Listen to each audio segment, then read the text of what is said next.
Have a lot of listeners in the UK and Australia. The imperfect self-defense theory. Can one of you just nutshell that for people? What does that mean? Well, basically, if the person who kills has a real, like an honest, but not reasonable belief that they are in danger of life, their life is going to be taken, then that's the imperfect part of it. So, in other words, somebody can psychologically believe it, but it's not realistic.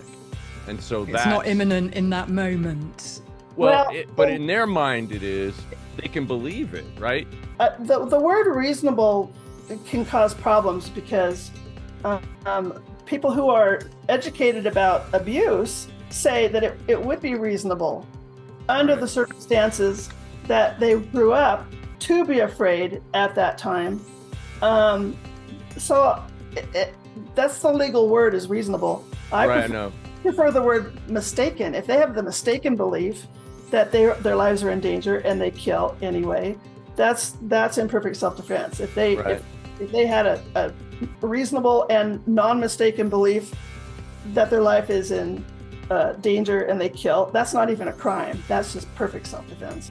When you go to law school, they pump that word reasonableness into your head all the time. And there's so many, it's such a flexible word, it can be so subjective. But in that case, if they actually believe that this was what they had to do because their lives were imminently in danger right now, it's going to happen if they don't do this. And that's what they said to each other. It's happening now.